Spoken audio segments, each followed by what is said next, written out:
तो हमारा अगला शब्द है पैनोरामिक। देखिए, ये एक एडजेक्टिव है, यानी कि एक विशेषण, और इसका मतलब होता है किसी भी जगह का एक बहुत ही वाइड, एक बहुत ही विशाल नज़ारा। चलिए इसको ना कुछ एग्जाम्पल से और आसानी से समझते हैं। ओके, पहला सेंटेंस देखिए। The rooftop restaurant offers a panoramic view of the city. इसका मतलब क्या हुआ? मतलब ये कि उस रूफटॉप रेस्टोरेंट से पूरे शहर का एक शानदार, दूर तक फैला हुआ व्यू मिलता है। बिल्कुल ऐसे सोचें जैसे आपको एक ही झलक में पूरा शहर दिख रहा हो। उसी व्यू को हम कहते हैं पैनोरामिक। चलिए एक और एग्जाम्पल देखते हैं। From the top of the mountain we enjoyed a panoramic landscape.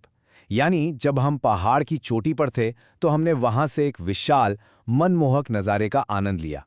Imagine कीजिए आप एक पहाड़ पर खड़े हैं और आपको चारों तरफ दूर दूर तक सिर्फ पहाड़ और हरियाली दिख रही है। बस उस पूरे व्यू को हम पैनोरामिक लैंडस्केप बोलेंगे। और हाँ, टेक्नोलॉजी में भी पैनोरामिक वर्ड का खूब यूज होता है। जैसे इस सेंटेंस में, the camera has a special panoramic setting for taking wide photos. आप सबने अपने फोन कैमरा में वो पैनो मोड तो यूज किया ही होगा, राइट? ये बिल्कुल वही सेटिंग है जो एक बहुत बड़े एरिया को एक ही लंबी सी वाइड फोटो में कैप्चर कर लेती।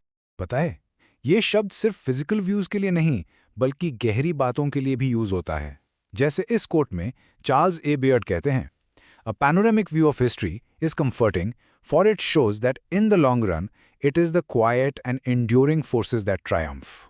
यहाँ पर पैनोरामिक व्यू का मतलब है इतिहास को, यानी हिस्ट्री को एक बड़े और पूरे नज़रिए से देखना। और जब हम ऐसा करते हैं तो हमें समझ आता है कि आखिर में जीत हमेशा शांत और टिकी रहने वाली ताकतों की ही होती है। तो चलिए अब पैनोरामिक से मिलते जुलते कुछ शब्द यानी सिनोनिम्स देख लेते हैं।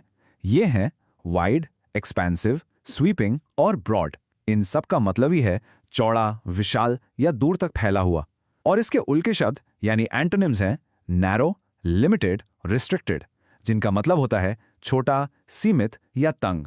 तो इससे आपको क्लियर हो गया होगा कि पैनोरामिक हमेशा बड़े और खुले व्यू के लिए ही यूज होता है। बस आज के लिए इतना ही। मिलते हैं नेक्स्ट वीडियो में। Happy learning, bye bye.